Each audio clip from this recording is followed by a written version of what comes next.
وسلم دائما أبدا على حبيب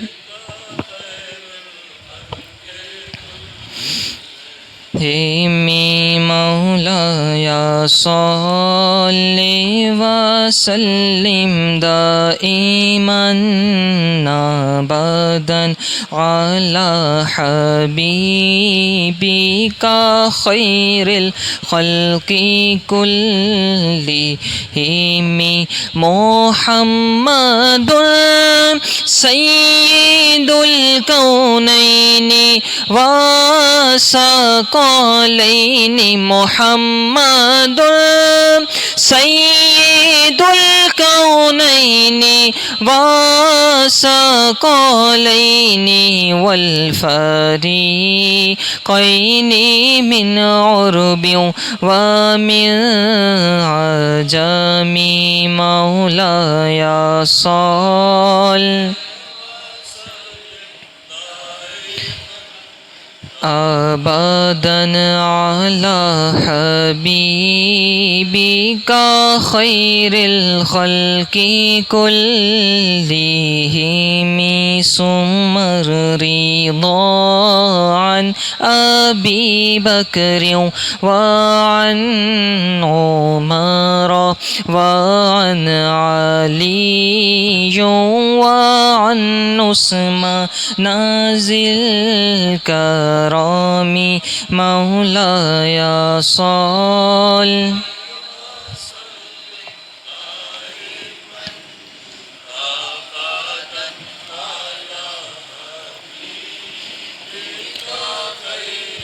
خلقي كلهم يا ربي بالمصطفى بلغ مقاصدنا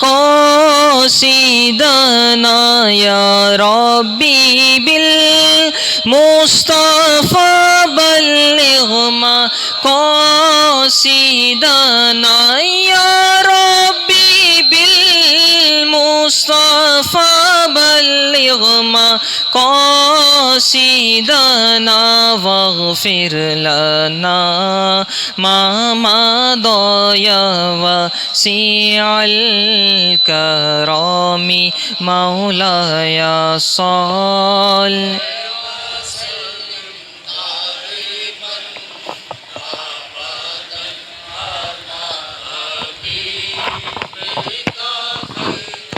خلقي كلهم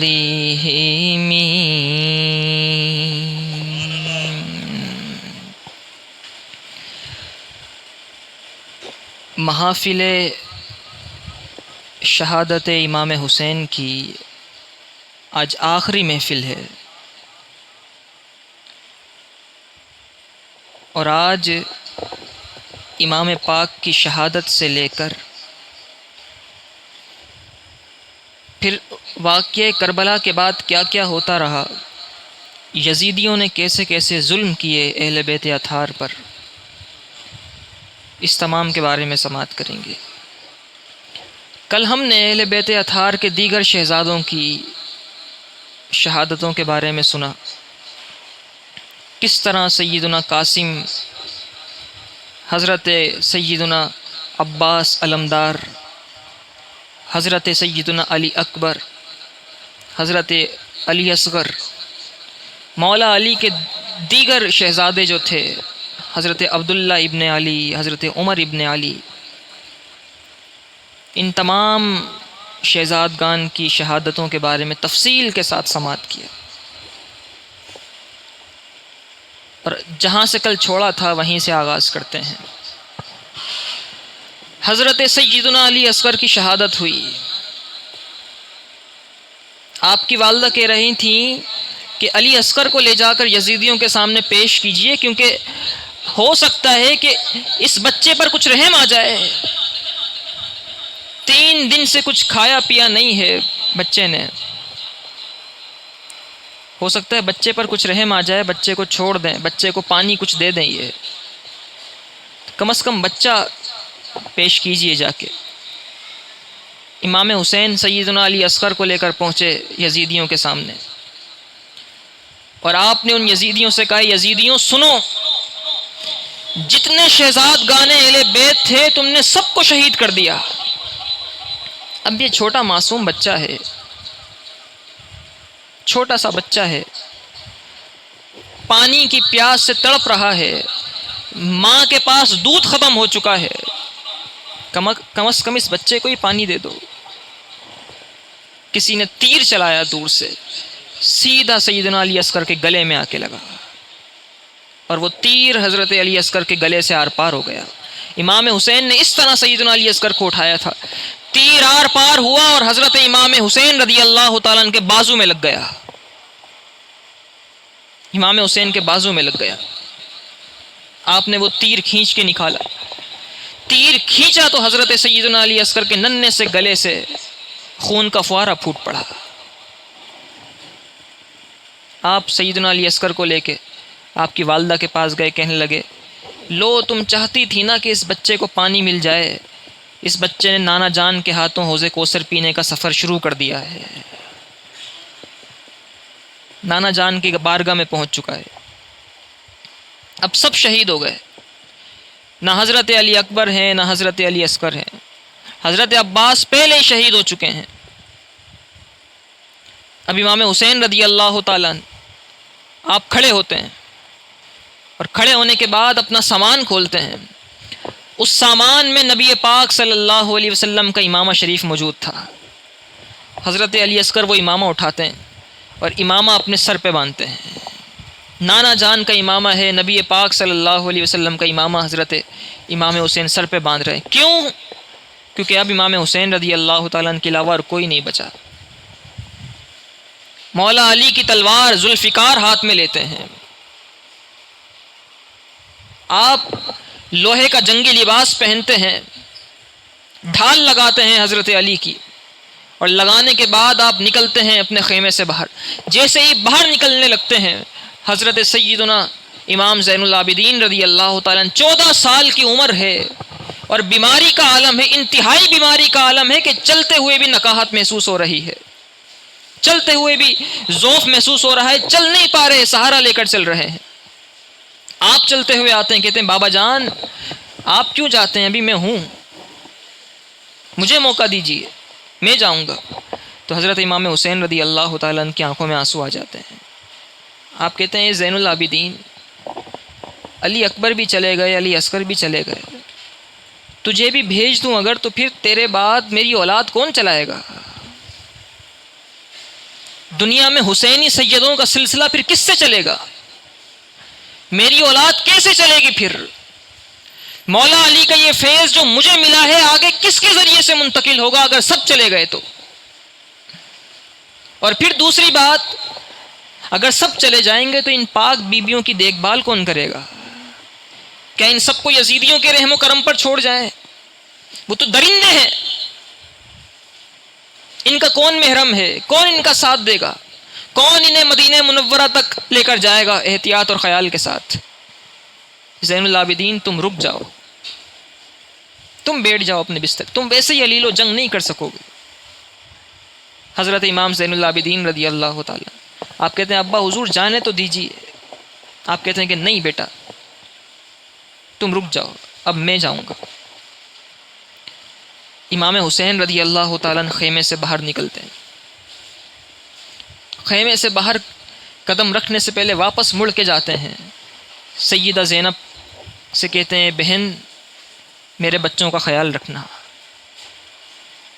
میرے گھر والوں کا خیال رکھنا، اور صبر سے کام لینا، نصیحتیں کرتے ہیں اپنے گھر والوں کو۔ حضرت امام حسین واپس مڑتے ہیں کہ خیمے سے باہر تشریف لائیں، سیدہ سکینہ آ جاتی ہیں، 6 سال کی ہیں امام حسین کی سب سے چھوٹی بیٹی سیدہ سکینہ، اور آ کے امام حسین رضی اللہ تعالیٰ عنہ کے پاؤں پکڑ لیتی ہیں، کہتی ہیں بابا جان نہ جائیں، اس میدان کی طرف نہ جائیں، جو اس طرف گیا ہے واپس نہیں آیا ہے بابا۔ بھائی قاسم بھی گئے تھے واپس نہیں آئے، بھائی علی اکبر بھی گئے تھے واپس نہیں آئے، میں یہی دیکھ رہی ہوں صبح سے جو جاتا ہے واپس نہیں آ پاتا ہے، آپ نہ جائیں، آپ بھی چلے گئے تو پتہ نہیں واپس آئیں گے کہ نہیں۔ اور مجھے تو آپ کے سینے پہ سر رکھے بغیر نیند آتی ہی نہیں ہے، میں کیسے سوؤں گی، مجھے نیند کیسے آئے گی؟ سیدہ سکینہ رو کے حضرت امام حسین کو پکڑ لیتی، امام حسین کی آنکھوں میں آنسو آ جاتے ہیں۔ آپ فرماتے ہیں بیٹا جانے دو، آپ گود میں لیتے ہیں حضرت سکینہ کو اور حضرت زینب کے سپرد کرتے ہیں، کہتے ہیں میری بیٹی کا خیال کرنا۔ آپ پھر واپس نکلتے ہیں، ذوالجناح وہ گھوڑا، اس پر سوار ہوتے ہیں، بڑا طاقتور عالی شان گھوڑا امام حسین رضی اللہ تعالیٰ عنہ کا، اس پر آپ سوار ہوتے ہیں، اور سوار ہونے کے بعد میدان جنگ میں جانے کے لیے، گھوڑا دوڑانے کے لیے آپ گھوڑے کو ایڑی لگاتے ہیں، گھوڑا اوپر منہ کرتا ہے، واپس نیچے منہ کر لیتا ہے، دوڑتا نہیں ہے۔ یہ وہ گھوڑا تھا جو امام حسین رضی اللہ تعالیٰ عنہ کی اشاروں پر عمل کیا کرتا تھا، لیکن آج امام حسین ایڑی مار رہے ہیں اسے کہ چل، گھوڑا دوڑنے کو تیار نہیں ہوتا۔ آپ اس کی لگام زور سے کھینچتے ہیں کہ شاید اب دوڑنا شروع کرے، گھوڑا پھر اوپر منہ کرتا ہے، پھر واپس نیچے منہ کر لیتا ہے۔ تیسری مرتبہ پھر امام عالی مقام امام حسین یہی عمل کرتے ہیں، گھوڑا اوپر منہ کرتا ہے، نیچے منہ کر لیتا ہے۔ امام حسین دیکھتے ہیں یہ کیا مسئلہ ہے، گھوڑا منہ اوپر کرتا ہے، واپس نیچے دیکھنے لگ جاتا ہے، نیچے کیا چیز ہے، نیچے کیا چیز ہے؟ امام حسین رضی اللہ تعالیٰ نیچے جھک کے دیکھتے ہیں تو سیدہ سکینہ گھوڑے کے پاؤں پکڑے کھڑی ہوتی ہیں اور گھوڑے سے کہہ رہی ہوتی ہیں گھوڑے میرے بابا جان کو جنگ میں مت لے کر جا، جو یہاں گیا ہے واپس نہیں آیا ہے۔ امام علی مقام گھوڑے سے نیچے اترتے ہیں، گھوڑے سے نیچے اترنے کے بعد سیدہ سکینہ کو گود میں اٹھاتے ہیں، پیار کرتے ہیں اور واپس آپ کی والدہ کے سپرد کر کے آتے ہیں، کہتے ہیں بیٹی کا خیال رکھنا۔ اب سلام ودا کہتے ہیں امام علی مقام، الوداع کہتے ہیں خیمے والوں کو۔ صبح سے لے کے شام ہو گئی جنازے اٹھاتے اٹھاتے، اور اب امام علی مقام خود جنگ کی طرف جا رہے ہیں۔ امام علی مقام جاتے ہیں جنگ کی طرف، آپ جیسے ہی میدان کربلا میں قدم رکھتے ہیں ہر طرف سناٹا چھا جاتا ہے، کیونکہ علی کا بیٹا آیا ہے۔ نبی پاک صلی اللہ علیہ وسلم کے نواسے نے قدم رکھا ہے، وہ بڑے بڑے پہلوان جو اس سے پہلے غرور و تکبر کی چالیں چل رہے تھے، امام اہل سنت کے چہرے کو دیکھ کر کانپنے لگ جاتے ہیں، کانپنے لگ جاتے ہیں امام علی مقام کا چہرہ دیکھ کر۔ یہ کیا ہو گیا؟ پھر امام علی مقام امام حسین رضی اللہ تعالیٰ عنہ میدان کربلا میں پہنچ کے ایک تقریر فرماتے ہیں، اور تقریر کیا کرتے ہیں؟ امام علی مقام غیرت یاد دلاتے ہیں یزیدیوں کو۔ آپ فرماتے ہیں یزیدیوں تم نے سنا نہیں ہے حضور سے کہ حضور سیدہ فاطمہ کو، میری والدہ کو کہا کرتے تھے الم تعلمی ان بکاءہ یؤذینی، اے فاطمہ حسین کو رونے مت دیا کر، اس کے رونے سے مجھے تکلیف ہوتی ہے۔ تم نے نہیں سنا ہے میرے نانا جان سے؟ تمہیں وہ حدیث معلوم نہیں کہ حضور نے کہا تھا الحسن والحسین سیدہ شباب اہل الجنہ، کہ حسن اور حسین جنتی نوجوانوں کے سردار ہیں؟ تم نے ہمارا پورا گھرانہ شہید کر دیا، تمہیں بالکل غیرت نہیں آئی، اب میں تمہارے مقابلے میں آیا ہوں، تمہیں اب بھی غیرت نہیں آتی؟ تم نے کلمہ کس کا پڑھا ہے؟ سناٹا چھا جاتا ہے، کوئی جواب دینے کو تیار نہیں، اور کسی کے منہ میں زبان کیوں ہوتی امام اہل سنت کو جواب دینے کے لیے؟ امام اہل سنت باتیں ہی ایسی کر رہے تھے کہ پتھر دل بھی ہو تو پگھل جائے۔ لیکن اچانک سے ایک تیر آتا ہے اور جنگ کا آغاز شروع ہو جاتا ہے۔ یزیدیوں کے دل پھر بھی نہیں پگھلے تھے، جنگ شروع ہوتی ہے، ایک ان کا بہادر پہلوان آتا ہے، امام علی مقام اللہ اکبر کہہ کر تلوار چلاتے ہیں، اس کے 2 ٹکڑے کر دیتے ہیں، پھر دوسرا آتا ہے، پھر تیسرا آتا ہے، ابھی فردن جنگ ہو رہی ہے، ایک کے بعد دوسرا پہلوان آ رہا ہے، امام علی مقام جس طرف تلوار اٹھاتے ہیں انسان کاٹنا تو دور کی بات، امام علی مقام کی اس تلوار ذوالفقار میں طاقت اتنی تھی کہ وہ پہلوان بڑے بڑے جو ڈھالے اٹھا کے اپنے ہاتھوں میں لے کر آتے تھے، امام علی مقام کی تلوار کے وار سے وہ ڈھالے بھی ٹوٹ جایا کرتی تھی۔ اس قدر طاقت سے اللہ نے نوازا تھا۔ مولا علی کا خون تھا، حضرت علی کا خون ہے، نبی پاک صلی اللہ علیہ وسلم کے نواسے ہیں، اور ہاتھ میں کوئی عام تلوار نہیں، ذوالفقار ہے۔ مولا علی کی تلوار، وہ تلوار جسے بڑے بڑے لوگ اٹھا نہیں پاتے تھے وزن کی وجہ سے، امام علی مقام وہ تلوار چلا رہے تھے. کئی یزیدی مار دیے امام علی مقام نے. تو ابن سعد نے پکار کے کہا تم نہیں جانتے یہ بیٹا کس کا ہے؟ تم ایک ایک کر کے اگر مقابلے میں آتے رہو گے تو سارے کے سارے 22,000 سب مر جاؤ گے. یکدم حملہ کرو، ایک ساتھ حملہ کرو، تیروں کی بارش کر دو ان کے اوپر. سب ایک ساتھ حملہ کرتے ہیں، تیروں کی بارش کرتے ہیں امام علی مقام کے اوپر. اور ایک تیر ایسا آ کے لگتا ہے امام علی مقام کے پیشانی پر کہ وہ پیشانی سے آر پار ہو جاتا ہے. امام حسین کی وہ پیشانی جس پر نہ جانے ہزاروں مرتبہ نبی پاک صلی اللہ علیہ وسلم نے بوسے دیے تھے، آج اس پر خون تھا، آج اس سے تیر آر پار ہو چکا تھا، آج اس پیشانی سے تیر آر پار ہو چکا تھا.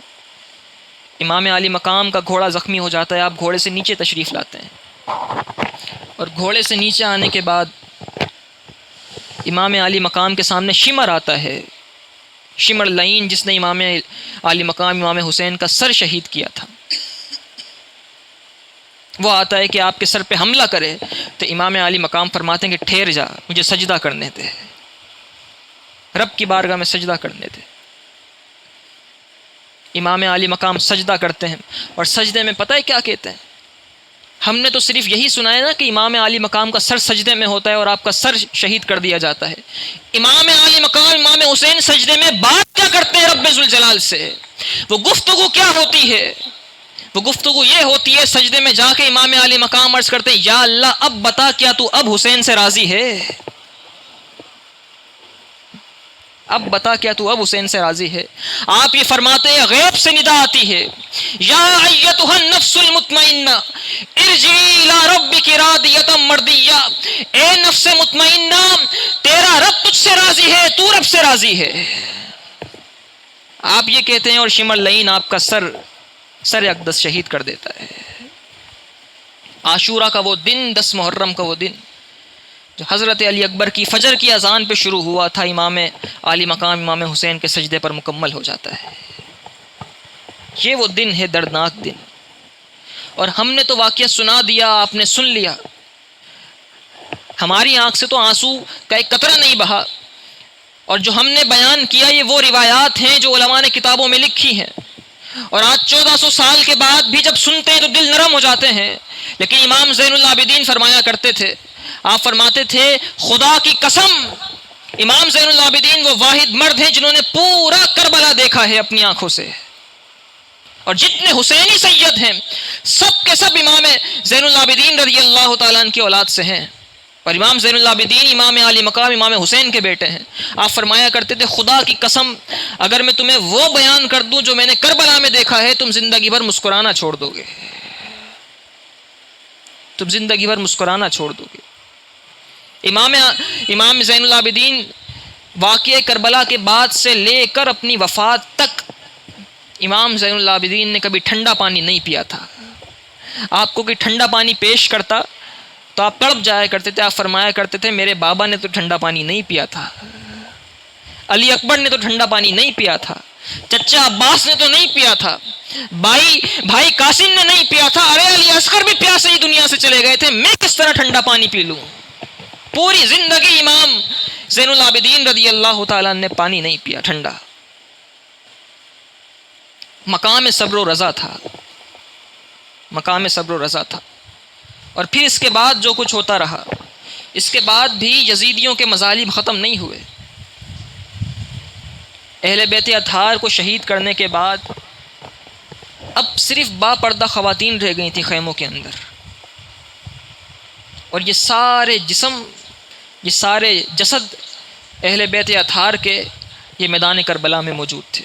جو لا سکتے امام حسین وہ لے کر قریب لا کے رکھتے گئے. اور امام حسین رضی اللہ تعالیٰ عنہ کا جسم مبارک بھی، جسم نازنین بھی میدان کربلا میں موجود تھا. نور اور عرفان کی بارشیں برس رہی تھیں. اس کے بعد یزیدی فوج نے ان تمام اہل بیت کے شہزادوں کے جسموں پر گھوڑے دوڑائے، گھوڑوں سے سر الگ کر لیے گئے اور جسموں پر گھوڑے دوڑائے گئے. اور اس قدر گھوڑے دوڑائے گئے، اتنے گھوڑے دوڑائے گئے کہ حضرت امام زین العابدین نے جب آپ نے فرمایا جب میں نے اپنے بابا جان امام حسین رضی اللہ تعالیٰ عنہ کے جسم مبارک کو دفن کرنے کے لیے اٹھایا تو گھوڑوں کی ٹاپوں نے، گھوڑوں کے روندنے نے اتنا اثر کیا تھا کہ میرے بابا جان امام حسین کا پیٹ سے مل گیا تھا۔ آپ فرماتے ہیں کہ میں ایک حصہ اٹھاتا تو دوسرا نیچے تشریف لے جایا کرتا تھا، مجھ سے نہیں اٹھایا جاتا تھا اپنے بابا کا جسم۔ یہ کیفیت تھی۔ خیموں کو آگ لگا دی گئی، امام زین العابدین رضی اللہ تعالیٰ عنہ کے آپ کے ہاتھوں میں، آپ کے پیروں میں بیڑیاں ڈال دی گئی اور پاک بیبیوں کے خیموں کو آگ لگا دی گئی۔ اب اعلان ہوا کہ یہ جتنے شہداء ہیں ان سب کے سروں کو جمع کیا جائے، اور جمع کرنے کے بعد ان سب کو پہلے ابن زیاد کے پاس، اور ابن زیاد کے پاس ان سروں کو دکھا کے، ان غلاموں کو دکھا کے، اور پھر اس کے بعد ان سب کو یزید کے پاس لے جائیں گے۔ سارے سر جمع کیے گئے، تشت میں رکھے گئے، نیزوں پہ چڑھائے گئے، اور اب اہل بیت اطہار کے سر نیزوں پر تھے۔ کیا شان ہے رب ذوالجلال کی، جنہیں شہید کیا گیا تھا آج انہی کے سر سب سے بلند و بالا تھے۔ سب یزیدیوں کے سر نیچے تھے، لیکن امام حسین کا سر سب سے اوپر تھا، اور سر امام حسین رضی اللہ تعالیٰ عنہ کا سر، میں نے شروع میں قرآن مجید فرقان حمید کی آیت پڑھی تھی، وَلَا تَقُولُوا لِمَن يُقْتَلُ فِي سَبِيلِ اللَّهِ أَمْوَاتًا، جو اللہ کی راہ میں شہید کر دیے جاتے ہیں انہیں مردہ مت کہو۔ امام عالی مقام امام حسین کا سر اقدس اس آیت کی زندہ مثال تھا۔ کتب سیر کے اندر موجود ہے، تاریخ کی کتابوں میں موجود ہے۔ امام عالی مقام کا سر جب نیزے پر بلند کیا گیا تو آپ کے ہونٹ ہل رہے تھے۔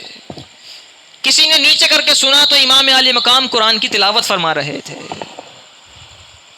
قرآن پڑھ رہے تھے۔ امام عالی مقام امام حسین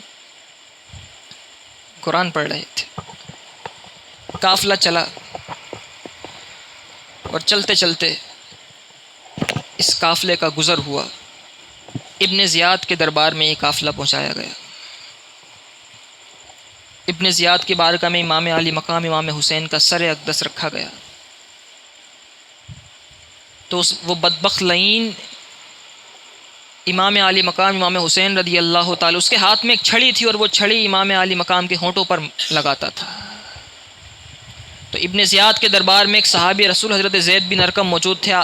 آپ نے چیخ کر اس سے فرمایا، اے بدبخت اپنی چھڑی کو ہٹا، خدا کی قسم میں نے ان ہونٹوں کو نہ جانے کئی مرتبہ نبی پاک صلی اللہ علیہ وسلم کو چومتے دیکھا ہے، اور تو ان پر چھڑی لگا رہا ہے، ہٹا اپنی چھڑی۔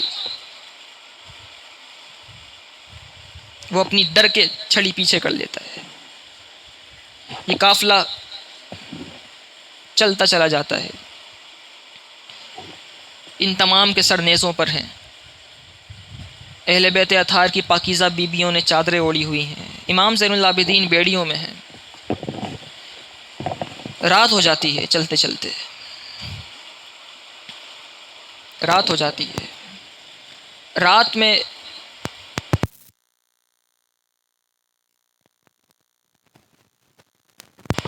تو وہ سامنے گرجا گھر ہوتا ہے، گرجا گھر چرچ کو کہتے ہیں، چرچ ہوتا ہے سامنے۔ باہر سے امام علی مقام امام حسین رضی اللہ تعالیٰ عنہ کا سر لگا کر سہارے سے یہ سب آرام کرنے کے لیے بیٹھ جاتے ہیں، لیٹ جاتے ہیں، کیونکہ ڈر ہوتا ہے کہ اگر سر نیچے کر دیا جائے تو کہیں کوئی لے نہ جائے۔ خوف اب بھی ہے اہل بیت اطہار کا دلوں میں۔ گرجا گھر کی دیوار سے، چرچ کی دیوار سے سر اقدس لگاتے ہیں، اور یہ سارے یزیدی بیٹھ جاتے ہیں۔ اس چرچ میں آدھی رات کو ایک عیسائی پادری اٹھتا ہے، اور وہ دیکھتا ہے کہ اس کے چرچ کے اوپر ایک نور کی سیدھی لکیر آ رہی ہے، جو آسمان سے چلتی ہے اور چرچ کے اوپر آ رہی ہے۔ باہر نکل کر دیکھتا ہے تو کیا دیکھتا ہے کہ چرچ کی دیوار سے ایک سر لگا ہے، یہ نور اس سر سے نکل کے آسمان تک جا رہا ہے، یہ نور اس سر سے نکل کے آسمان۔ وہ کہتا ہے کہ یزیدی سامنے موجود ہوتے ہیں، ان سے پوچھتا ہے یہ سر کس کا ہے؟ یزیدی کہتے ہیں یہ ہمارے نبی کے نواسے کا سر ہے۔ بغاوت کی تھی انہوں نے، انہیں شہید کر دیا گیا ہے۔ تو وہ عیسائی پادری کہتا ہے کہ کیا ایسا نہیں کر سکتے کہ تم ایک رات کے لیے، بس اس رات کے لیے یہ سر مجھے دے دو، میں اس کو اندر لے کر جانا چاہتا ہوں۔ یزیدی کہتے ہیں کیوں؟ کہنے لگا بس مجھے اندر لے کے جانا ہے، میں چاہتا ہوں کہ اس کو اندر لے جاؤں۔ اگرچہ عیسائی تھا لیکن اسے پھر بھی کچھ عقل اور سمجھ تھی کہ یہ سر کوئی عام سر نہیں، امام علی مقام امام حسین کا سر ہے۔ یزیدی کہتے ہیں ایک شرط ہے، ایسا ہی نہیں دیں گے، 10,000 دینار ایک رات کا کرایہ لیں گے تم سے، چاہتے ہو تو لے جاؤ۔ تو وہ عیسائی پادری کہتا ہے 10,000 دینار تم نے بہت کم قیمت لگائی اس سر کی، میں تمہیں 10,000 دینار دینے کو تیار ہوں۔ 10,000 دینار وہ عیسائی پادری دیتا ہے یزیدیوں کو، اور وہ عیسائی سر لے کر نیزے سے اتار کے وہ سر بڑے ادب اور احترام سے گرجا گھر کے اندر لے جاتا ہے، بڑے احترام سے رکھتا ہے۔ رکھنے کے بعد جو چہرے پر غبار ہوتی ہے، جو چہرے کے بوسے لے رہی ہوتی ہے امام علی مقام کے، اس غبار کو صاف کرتا ہے، آپ کی داڑھی مبارک کو دھوتا ہے، آپ کی زلفیں دھوتا ہے وہ پادری، آپ کے سر میں آپ کی داڑھی میں تیل لگاتا ہے، آپ کے چہرے مبارک کو دھوتا ہے، صاف کرتا ہے، اور بڑے احترام سے سامنے رکھ کر پوری رات اس کا دیدار کرتا رہتا ہے، اور پوری رات یہ دیکھتا رہتا ہے کہ اس سر سے نور نکل رہا ہے جو کہ اس چرچ کی دیواروں کو چیرتا ہوا آسمان تک پہنچ رہا ہے۔ اس نور کا اتنا اثر اس کے دل پر ہوتا ہے کہ وہ اس سر کو دیکھتا رہتا ہے امام علی مقام کے، اور دیکھتے دیکھتے دیکھتے دیکھتے اس کی زبان پہ کلمہ جاری ہو جاتا ہے، کلمہ جاری ہو جاتا ہے۔ امام علی مقام یہ اہل بیت اطہار کا گھرانہ تو وہ گھرانہ ہے کہ دین کی خدمت یوں کرتے ہیں کہ اگر سر نیزوں پر بھی ہو تب بھی لوگوں کو مسلمان کر دیتے ہیں، اور عام لوگوں کو نہیں، پادریوں کو مسلمان کر دیتے ہیں۔ یہ ہے دین کی سربلندی، یہ ہے خدمت دین۔ لیکن یزیدیوں کو اب بھی حیا نہیں آئی تھی۔ امام علی مقام امام حسین رضی اللہ تعالیٰ عنہ کی شہادت بچپن سے ہی مشہور تھی، بچپن سے ہی لوگ جانتے تھے کہ یہ شہید کیے جائیں گے، اور نبی پاک صلی اللہ علیہ وسلم نے اس کی نشانیاں بھی بیان کر دی تھیں۔ حضور نبی پاک صلی اللہ علیہ وسلم نے پہلے ہی ارشاد فرما دیا تھا، حضور نے ارشاد فرمایا تھا ان ابن حسین سیقتل بعدی بارض یقال لها کربلا۔ امام علی مقام کے بارے میں نبی پاک صلی اللہ علیہ وسلم نے ارشاد فرمایا تھا یہ میرا بیٹا حسین ان قریب میرے بعد اسے شہید کر دیا جائے گا، اور اس سرزمین پر شہید کیا جائے گا جسے کربلا کہتے ہیں۔ اور اس سے بھی بڑی بات، اس سے بڑی بات یہ ہے کہ ایک مرتبہ امام علی مقام امام حسین موجود تھے نبی پاک صلی اللہ علیہ وسلم کی بارگاہ میں، تو جبریل امین ایک شیشی میں مٹی لے کر آئے، اور لا کے وہ مٹی نبی پاک صلی اللہ علیہ وسلم کو بڑے ادب سے پیش کرتے ہیں۔ حضور فرماتے ہیں کیا مٹی ہے یہ، کیا لے کر آئے ہو؟ تو جبریل امین کہتے ہیں یا رسول اللہ یہ اس جگہ کی مٹی ہے جہاں آپ کے ان نواسوں کو شہید کیا جائے گا۔ حضور فرماتے ہیں یہ کہاں کی مٹی ہے؟ وہ کہتے ہیں کربلا کی مٹی ہے۔ پھر جبریل امین ایک نشانی بیان کرتے ہیں، آپ کہتے ہیں یہ مٹی ہے لیکن جس دن یہ مٹی خون بن جائے سمجھ لیجئے گا امام حسین کو شہید کر دیا گیا ہے۔ نبی پاک صلی اللہ علیہ وسلم حضرت ام سلمہ کو بلاتے ہیں، یہ حضور کا علم غیب ہے، وہ لوگ جو مانتے نہیں ہیں حضور کے علم کو، واقعہ کربلا صرف واقعہ نہیں ہے، عقیدوں کو بھی مضبوط کرتا ہے۔ یہ صرف واقعہ نہیں ہے، یہ جو واقعات ہیں قرآن نے بھی واقعات بیان کیے، واقعہ کربلا ہم سنتے ہیں، صرف یہ وہ واقعہ نہیں کہ جو سنا جائے بس ختم کر دیا جائے، یہ واقعہ ایمان کو مضبوط کرتا ہے، عقیدوں کو مضبوط کرتا ہے۔ نبی پاک صلی اللہ علیہ وسلم نے حضرت ام سلمہ کو بلایا اور کہا ہے ام سلمہ یہ شیشی رکھو اپنے پاس، اور جس دن یہ خون بن جائے سمجھ لینا میرے نواسے حسین کو شہید کر دیا گیا ہے۔ یہاں سے حضور کا علم ثابت ہوتا ہے، حضور جانتے تھے کہ تمام ازواج مطہرات میں سے صرف ام سلمہ ہی اس وقت تک باقی رہیں گی، حضور جانتے تھے کس کی عمر کتنی ہے، اسی لیے آپ نے حضرت ام سلمہ کو شیشی دی، ورنہ اور بھی ازواج تھیں، اور بھی خواتین تھیں۔ اور ایسا ہی ہوا، ایک دن سیدہ ام سلمہ اپنے گھر پر موجود تھیں، آپ عصر کی نماز پڑھ کے فارغ ہوئیں، آپ نے شیشی دیکھی تو خون بن چکی تھی، پر آپ نے فرمایا آج امام حسین کو شہید کر دیا گیا. آپ سوئیں تو خواب میں نبی پاک صلی اللہ علیہ وسلم تشریف لائے، اور سیدہ ام سلمہ نے یہ دیکھا خواب میں کہ نبی پاک صلی اللہ علیہ وسلم اکبر الرأس کے الفاظ آئے، حضور کے بالوں میں غبار ہے، حضور کی داڑھی اقدس میں حضور کے بالوں میں غبار ہے. آپ نے پوچھا یا رسول اللہ یہ کیسی کیفیت؟ تو نبی پاک صلی اللہ علیہ وسلم نے ارشاد فرمایا کربلا سے آ رہا ہوں، کربلا سے.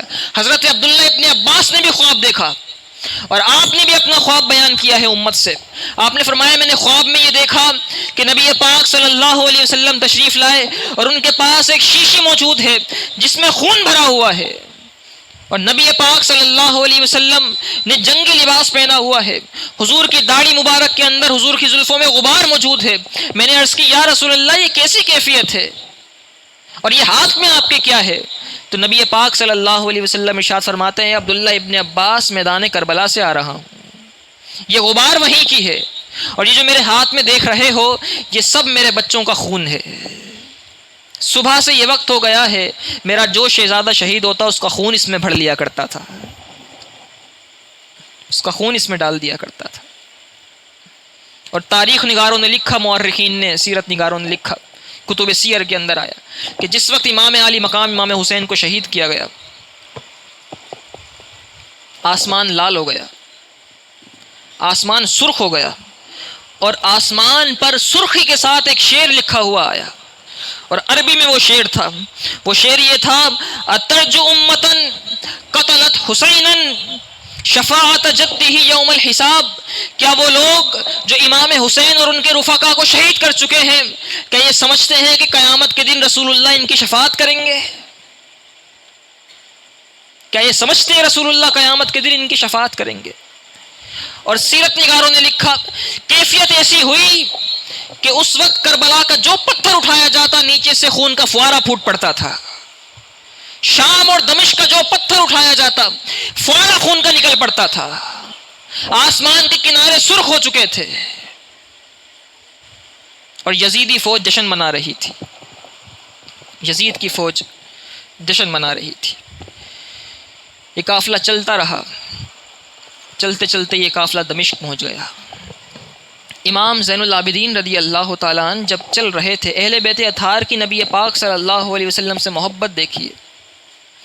امام زین العابدین جب چل رہے تھے، ہاتھوں میں بیڑیاں ہیں، پیروں میں بیڑیاں ہیں، قیدی بنا لیا گیا ہے ان شہزادوں کو جن کے اشاروں پر کائنات کا نظام چلتا تھا، اور آپ اس صورت میں جا رہے ہیں اور راستے میں نبی پاک صلی اللہ علیہ وسلم کی نعت پڑھتے جا رہے ہیں، حضور کی نعت پڑھتے جا رہے ہیں. عربی میں آپ نے نعت پڑھی پوری اور آخر میں اپنا نام بھی ذکر کیا اور نبی پاک صلی اللہ علیہ وسلم سے مدد بھی طلب کی. عربی میں ہے، سمجھ میں نہیں آئے گی، لیکن آپ ذرا محسوس کیجئے گا اس نعت کے اشعار اور اس کے الفاظ ہی ایسے ہیں کہ انسان کی آنکھوں میں آنسو آ جاتے ہیں، سمجھ بھلے کچھ نہ آئے، لیکن ذرا تصور کیجئے گا کہ قافلہ جا رہا ہے امام حسین کا، پاک بیبیاں جا رہی ہیں اور امام زین العابدین یہ نعت پڑھتے جا رہے ہیں. امام زین العابدین کہتے ہیں ان التیاری حسبا یوما الى ارض الحرم بلغ سلامی روضة فیہا النبی المحترم ان التیاری حسبا یوما الى ارض الحرم بلغ سلامی روضة فیہا النبی المحترم من وجهه شمس الضحى من خده بدر الدجى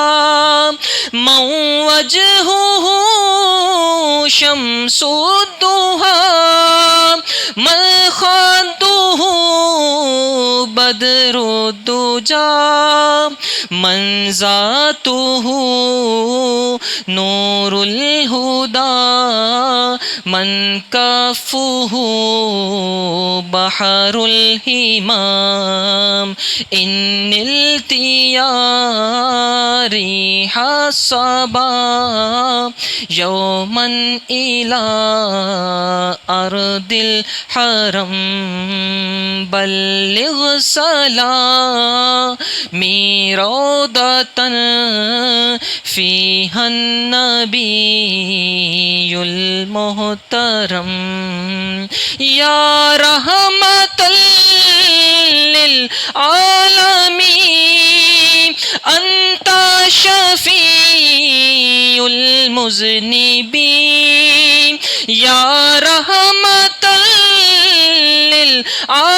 للعالمين أنت شفيع المذنبين أكرم لنا يوم الحزين فضلا وجودا والكرم إن التياري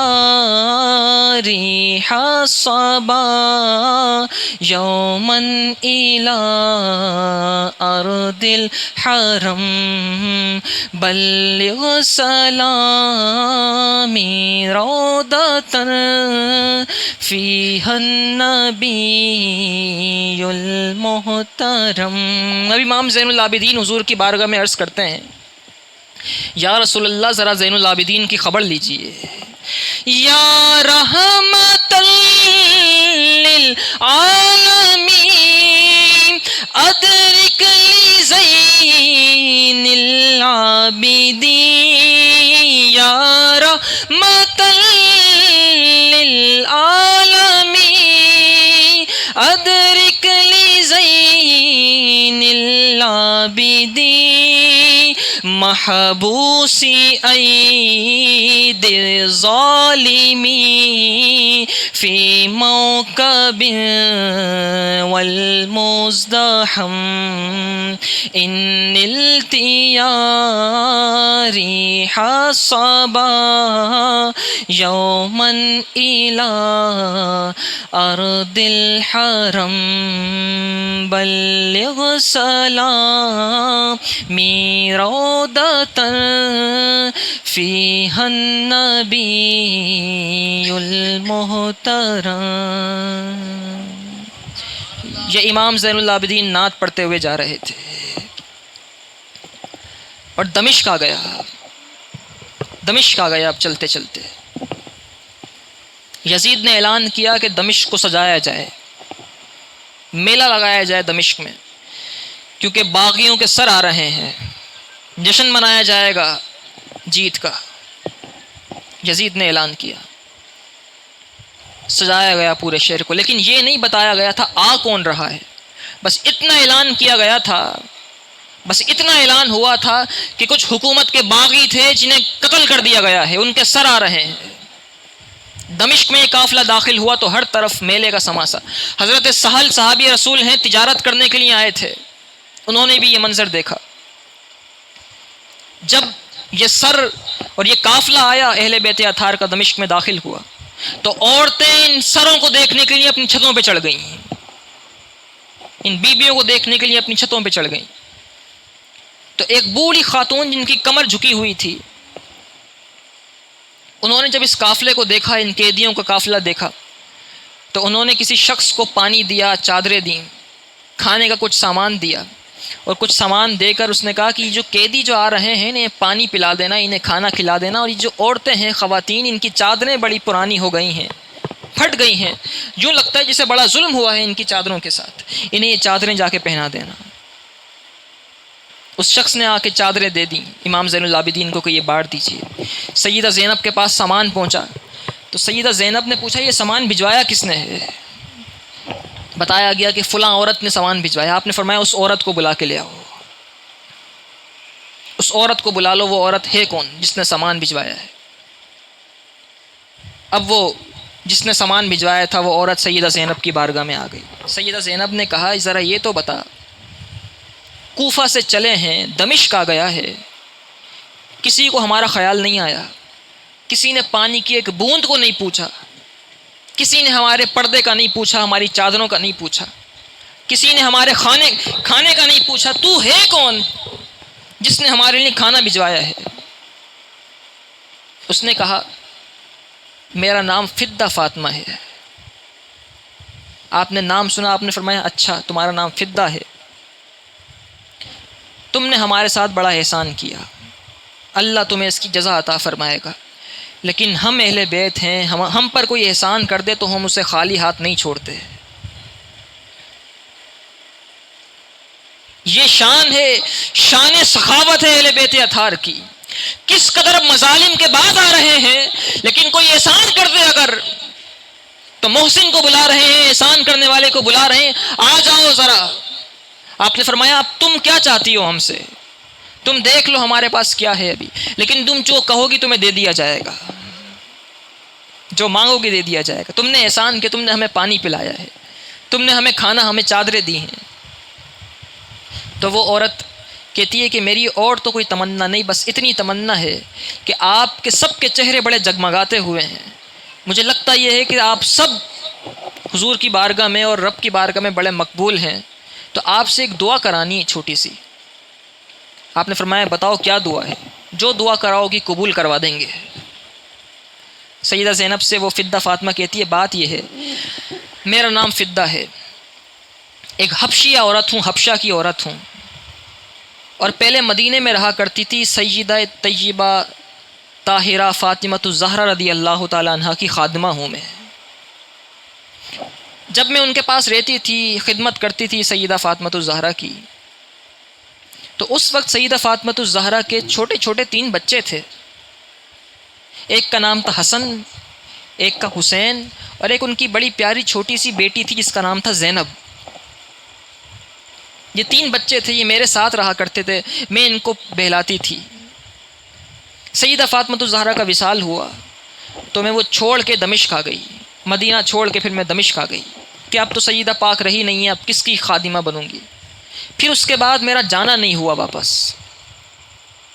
واپس مدینہ جانا نہیں ہوا میرا۔ وہ دن ہے جب میں نے ان بچوں کو دیکھا تھا، اب تو بچے وہ بڑے ہو گئے ہوں گے، میری بھی کمر جھک گئی ہے۔ وہ دن ہے اور آج کا دن میں ہر روز یہ دعا کرتی ہوں، یا اللہ مجھے ذرا وہ بچے تو پھر سے دکھا دے، ذرا حسن حسین زینب تو پھر سے دکھا دے، وہ فاطمۃ الزہرا کے بچے پھر سے دیکھنے۔ آپ دعا کریں نا کہ اللہ مجھے وہ بچے پھر سے دکھا دے، اب تو بڑے ہو گئے ہوں گے۔ تو سیدہ زینب کہتی ہیں تیری یہ دعا قبول ہو گئی، تو جس سے بات کر رہی ہے وہ زینب ہے، اور وہ جس کا سر نیزے پر ہے وہ حسین ہے، اس کا سر نیزے پر ہے وہ حسین۔ تو حضرت فدہ فاطمہ تڑپ جاتی ہیں، کہتی ہیں کہ اب میں تمہارا قافلہ نہیں چھوڑوں گی، تمہارے ساتھ چلوں گی۔ جھکی ہوئی کمر ہے سیدہ فدہ فاطمہ کی، اور آپ یزید کے دربار تک ساتھ چلتی ہیں۔ یزید کے دربار میں لانے سے پہلے اعلان کرتا ہے کوئی شخص، اے یزید اجازت دے تو غلام اور باندیاں لائی جائیں۔ تو یزید کہتا ہے ہاں غلاموں کو پیش کیا جائے، باندیوں کو پیش کیا جائے۔ یہ سیدہ پاک کی بیٹیاں ہیں جسے باندیاں اور غلام کہا جا رہا ہے۔ تو سیدہ فدہ فاطمہ کمر جھکی ہوئی ہے، کمر جھکی ہوئی ہے، اور جب یزید کا یہ اعلان سنتی ہیں کہ باندیاں پیش کی جائیں، غلام پیش کیے جائیں، تو آپ جوش میں کمر سیدھی کر لیتی ہیں اور آپ فرماتی ہیں یہ شرم نہیں آتی، پورا کائنات، پوری دنیا جن کے غلام ہے تو انہیں غلام کہہ رہا ہے، تجھے حیا نہیں آتی؟ تو یزید غصے میں آ جاتا ہے، وہ کہتا ہے یہ بڑھیا ہے کون جو میرے سامنے زبان درازی کر رہی ہے، اس کا سر اڑا دو، اس کا سر اڑا دو۔ تو جیسے ہی اس کے آس پاس فوجی یزید کے آس پاس کے اپنی تلواریں نکالتے ہیں، تو اسی دربار کے اندر کچھ حبشہ کے فوجی بھی موجود ہوتے ہیں، اور سیدہ فدہ فاطمہ بھی حبشہ کی ہی خاتون تھی۔ تو غیرت قومی کی وجہ سے کہ ہمارے علاقے کی عورت پہ تلواریں اٹھ رہی ہیں، جو حبشہ کے فوجی ہوتے ہیں وہ اپنی تلواریں کھینچ لیتے ہیں، وہ کہتے ہیں فدہ پر تلوار نہیں چلنی چاہیے، یہ ہمارے علاقے کی ماں ہے۔ غیرت قومی کی وجہ سے سیدہ زینب جب یہ ماجرا دیکھتی ہیں کہ سیدہ فدہ کے لیے تلواریں کھنچ گئی ہیں حبشہ والوں کی، تو آپ مدینہ منورہ کی طرف منہ کرتی ہیں اور آپ کہتے ہیں یا رسول اللہ آپ دیکھ رہے ہیں نا حبشہ کی خاتون تھی، اس پر تلواریں اٹھائی گئیں تو حبشہ والوں کو غیرت آ گئی، انہوں نے بھی اپنی تلواریں اٹھا لیں۔ آج آپ کی نواسی پر تلواریں کیا، آپ کے پورے خاندان کو شہید کیا گیا، کسی مسلمان کو غیرت نہیں آ رہی ہے، کسی مسلمان کو غیرت نہیں آ رہی ہے۔ پھر یزید کے دربار میں سیدہ زینب تقریر کرتی ہیں، اور ایسی عالی شان تقریر کرتی ہیں کہ یزید کے دربار میں ایک نابینا صحابی موجود ہوتے ہیں۔ جب آپ خطبہ پڑھتی ہیں سیدہ زینب الحمدللہ کے خطبے کا آغاز کرتی ہیں اور یزید کو اس کی اصلیت یاد دلاتی ہیں، تو وہ نابینا صحابی اپنے برابر میں کھڑے ہوئے ایک شخص سے پوچھتے ہیں، ذرا یہ بتاؤ علی تو نہیں آ گئے کہیں؟ آواز میں ایسی گرج ہوتی ہے، یہ صبر و رضا ہے۔ جو لوگ کہتے ہیں نا کہ ماتم ہوا، نہ جانے کیا کیا ہوا، انہوں نے کپڑے پھاڑ لیے، یہ کیا وہ کیا، نہ جانے کیا کیا بیان کیا جاتا ہے، اہل بیت اطہار کی شہزادیوں کی گستاخیاں ہیں یہ سب۔ یہ مقام صبر تھا کہ اب بھی آواز کے اندر وہ للکار تھی کہ نابینا صحابی جو مولا علی کی آواز سنا کرتے تھے، سیدہ زینب کی آواز سن کے کہتے ہیں ذرا یہ بتاؤ مولا علی تو نہیں آ گئے، علی تو نہیں آ گئے دربار کے اندر؟ تو برابر میں شخص کہتا ہے نہیں علی نہیں، علی کی بیٹی کی للکار ہے، علی نہیں، علی کی بیٹی کی للکار، سیدہ زینب کی للکار۔ اور آپ یزید کو آئینہ دکھاتی ہیں۔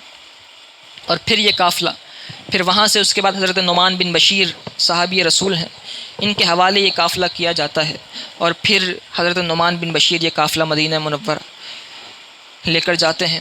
اس طرح واقعہ کربلا اپنے اختتام کو پہنچتا ہے۔ اور اس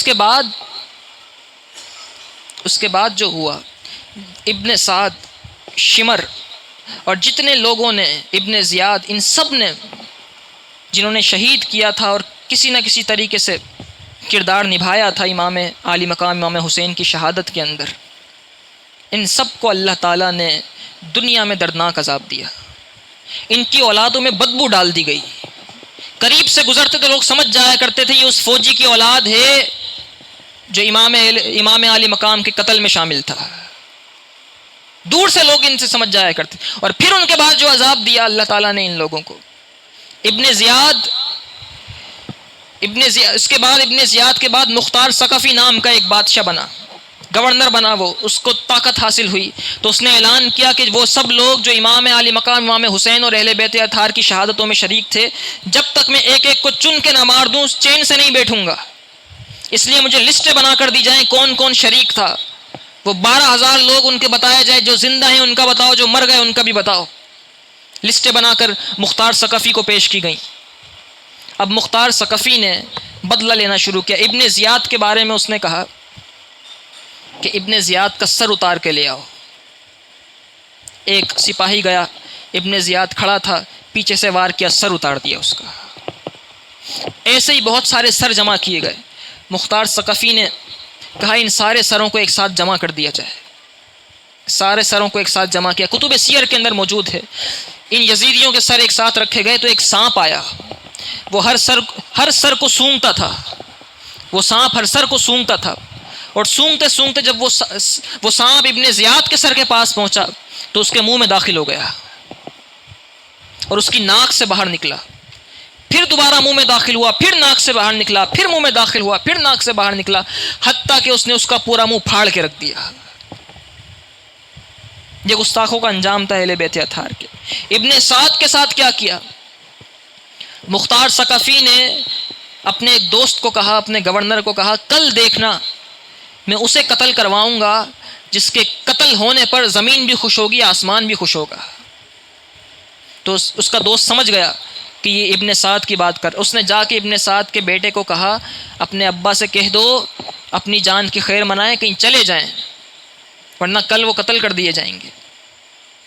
اب ابن سعد کا بیٹا ابن سعد کے پاس گیا، کہنے لگا مختار ثقفی نے اعلان کیا ہے کہ کل ایسے شخص کو ماروں گا کہ اس کے مرنے پر زمین اور آسمان دونوں خوش ہوں گے، تو آپ ایک کام کریں، یا تو کمرے میں چھپ جائیں یا شہر سے چلے جائیں۔ تو اس نے کہا کہ مجھے کون مار سکتا ہے، میں تو اہل بیت کو مارنے والا ہوں۔ ایک کام کرتا ہوں، ہیلا کر لیتا ہوں، بہانہ کر لیتا ہوں، ایک کمرے کے اندر بیٹھ جاتا ہوں گوشہ نشینی اور صوفی بن کے عبادتیں کرنے کے لیے، اور تم میری طرف سے اس کے پاس چلے جانا، اگر وہ بلائے تو میری طرف سے اس کے پاس جا کے کہہ دینا کہ ابا عبادت گزار بن چکے ہیں، نمازیں پڑھتے ہیں، کمرے میں رہتے ہیں، باہر نکل کر نہیں آتے، گوشہ نشینی اختیار کر لی ہے انہوں نے۔ اگلی صبح آئی، مختار ثقفی نے اپنا سپاہی بھیجا، جاؤ ابن سعد کو میرے پاس لاؤ۔ ابن سعد کمرے میں تھا، ابن سعد نے اپنا بیٹا روانہ کیا۔ اب ابن سعد کا بیٹا مختار ثقفی کے سامنے کھڑا ہے۔ مختار ثقفی نے کہا تجھے نہیں بلایا، تیرے باپ کو بلایا تھا۔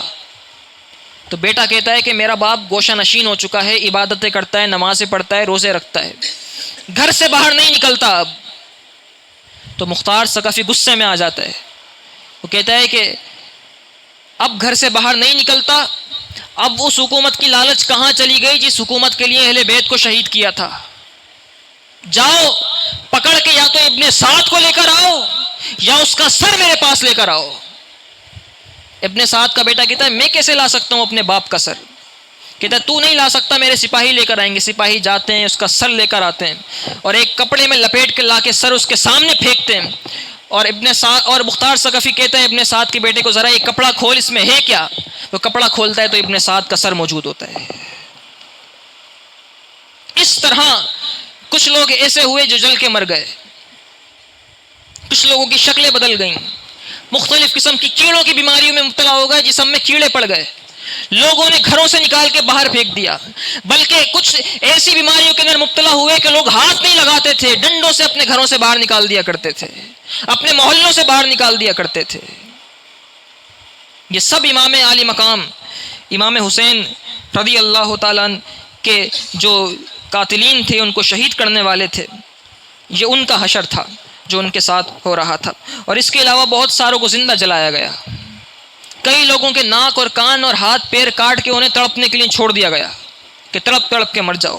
اس طریقے سے ان کا خاتمہ ہوا اور اس طرح واقعہ کربلا اپنے مقام کو پہنچتا ہے۔ یہاں کچھ باتیں کل ایک بھائی مجھ سے کہنے لگے کہ ذوالجناح کے بارے میں بتا دیجئے گا کہ ذوالجناح ہے کیا؟ ذوالجناح تو وہ گھوڑا تھا جو امام حسین رضی اللہ تعالیٰ عنہ کا تھا۔ اب تو نہ جانے لوگوں نے نکال لیے ہیں گھوڑے، لیکن میں ایک بات یہاں بتاتا چلوں ذوالجناح کے بارے میں، یہ لوگ ان کے نظریات کیسے ہیں۔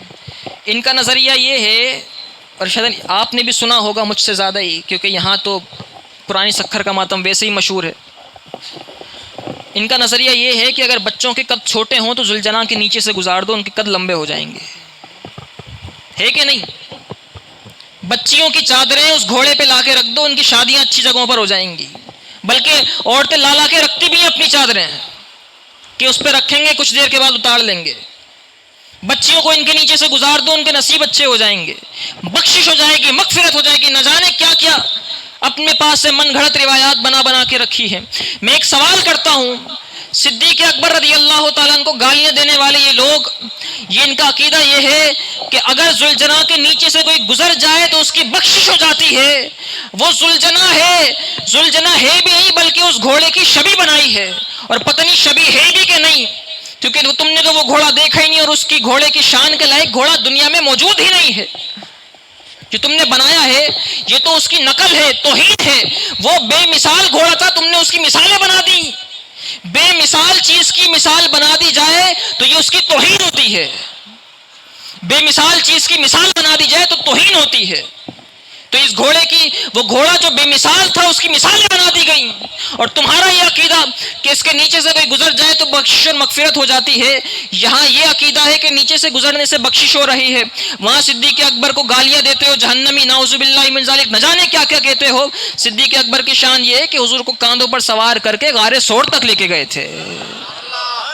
یہاں تم گھوڑے کے نیچے آ جاؤ تمہاری بخشش ہو جائے، وہاں سرکار اوپر تھے، صدیق اکبر نیچے تھے۔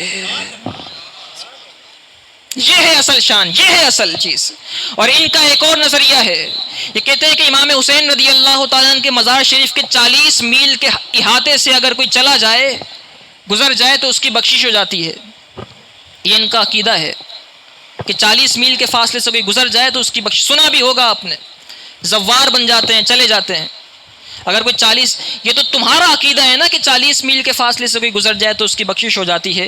ہمارا عقیدہ تو یہ ہے 40 لاکھ میل کے فاصلے سے بھی کوئی گزر جائے تو امام حسین اس کی بھی بخشش فرما دیتے ہیں، اور یہ امام حسین کی شان ہے۔ چلو تمہارا ہی مان لیں 40 میل کے فاصلے سے کوئی گزر جائے تو اس کی بخشش ہو جاتی ہے. تمہاری ہی بات مان لیں تو 40 میل کے فاصلے سے گزرنے والے کی بخشش ہو رہی ہے، لیکن جسے رسول اللہ صلی اللہ علیہ وسلم نے اپنے قدموں میں سلایا ہو،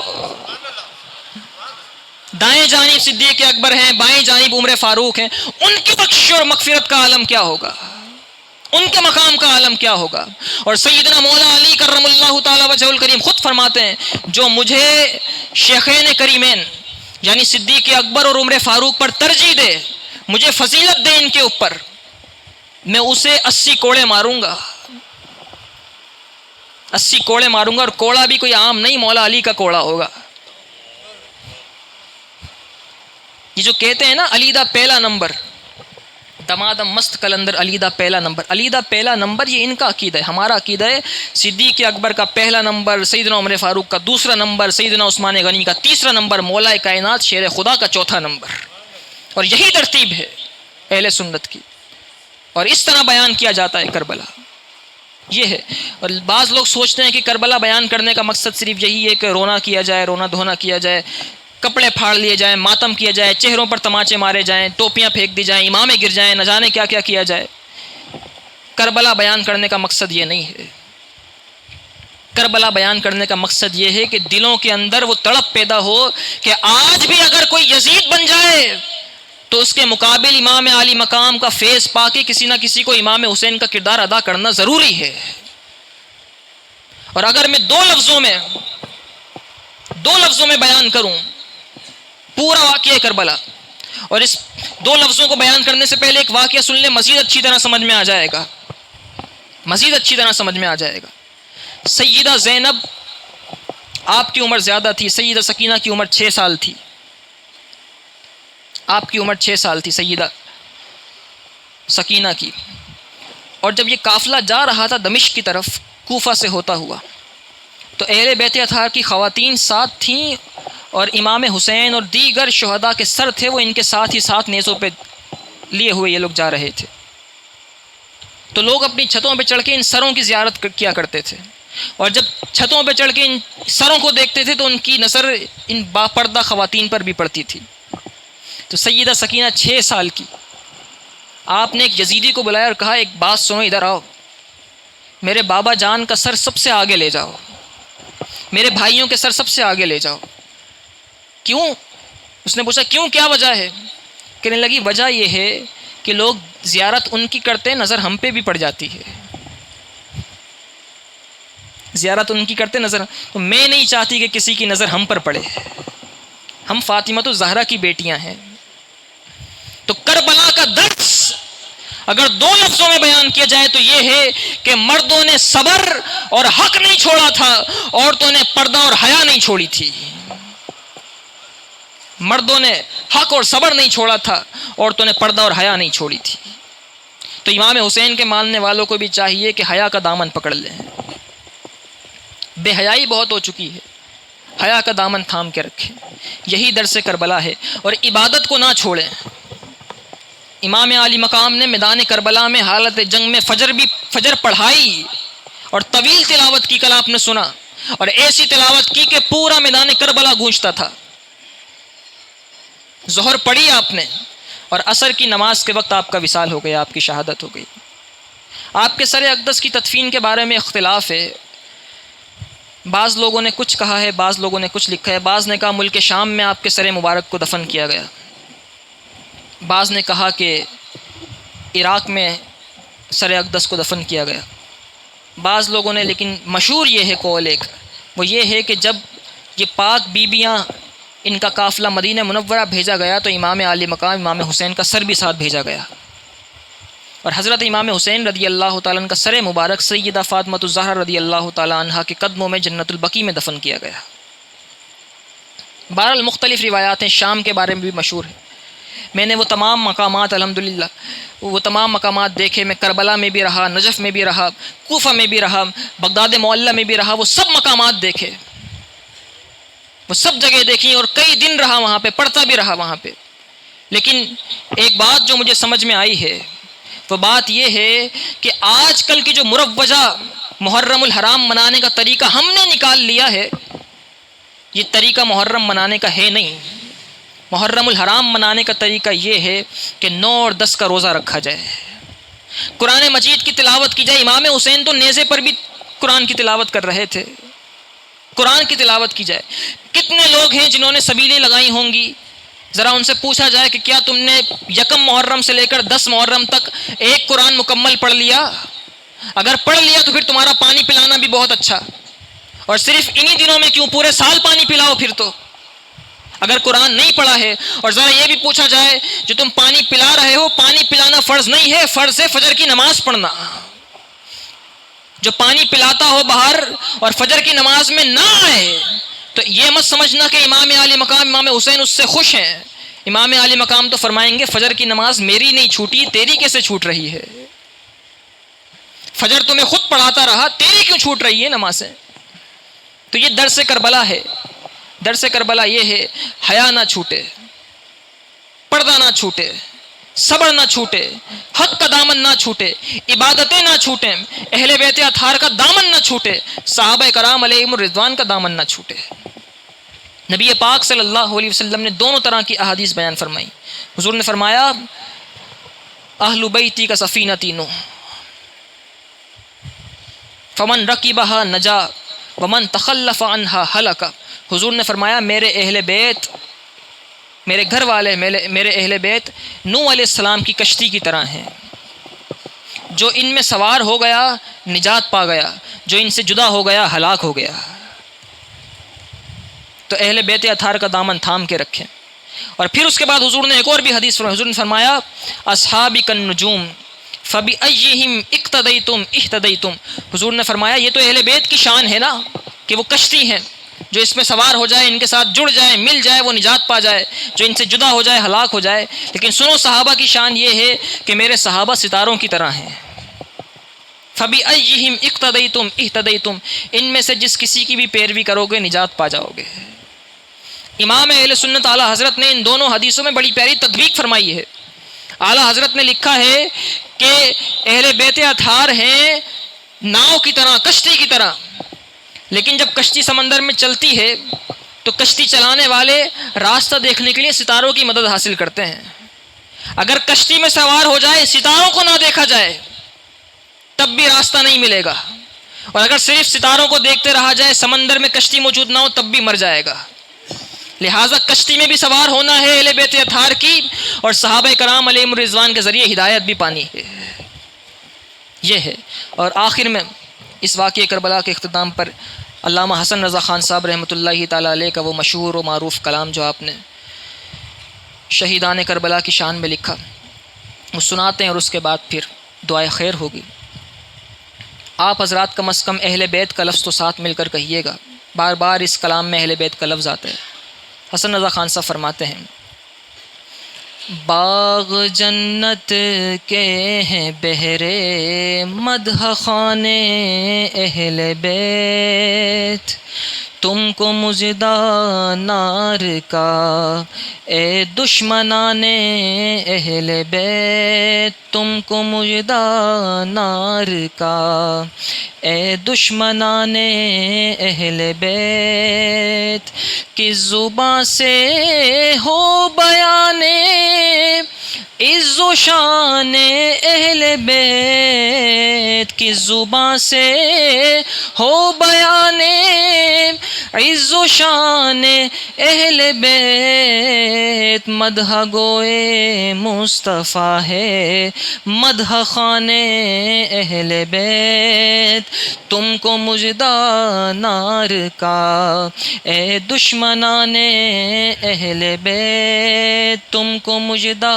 نار کا اے دشمنان اہل بیت۔ اور نہر فرات کے بارے میں آپ فرماتے ہیں خاک ہو جا خشک ہو جا خاک میں مل جا فرات، خاک ہو جا خشک ہو جا خاک میں مل جا فرات، خاک تجھ پر دیکھ تو سوکھی زبانیں اہل بیت، خاک تجھ پر دیکھ تو سوکھی زبانیں اہل بیت، تم کو مژدہ نار کا اے دشمنان اہل بیت، اور فاطمہ کے لاڈلے کا آخری دیدار ہے۔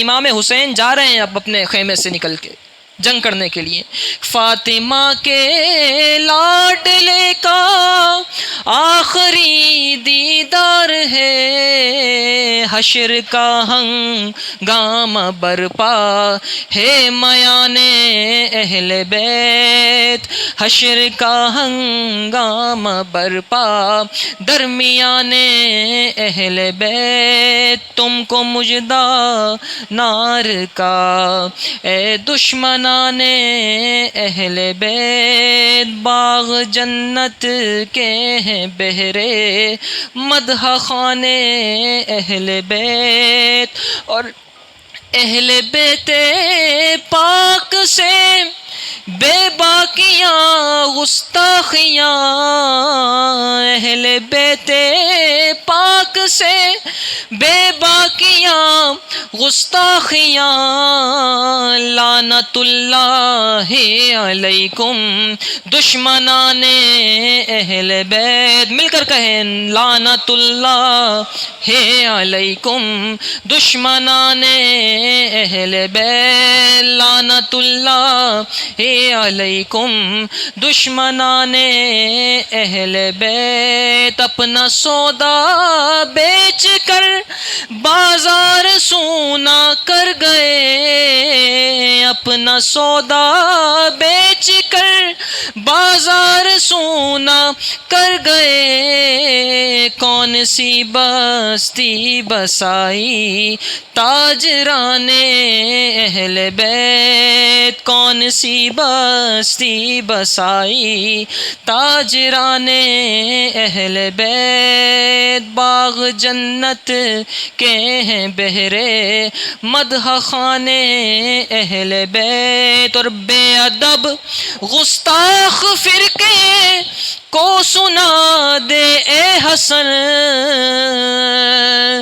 بے ادب گستاخ فرقے کو سنا دے اے حسن، یوں کہا کرتے ہیں سنی داستان اہل بیت، یوں کہا کرتے ہیں سنی داستان اہل بیت، باغ جنت کے ہیں بہرے مدح خانے اہل بیت، تم کو مژدہ نار کا اے دشمنان اہل بیت۔ اللہ تعالی ہمیں صحابہ اور اہل بیت اطہار کی محبتیں عطا فرمائے، وآخر الدعوانا الحمد للہ رب العالمین۔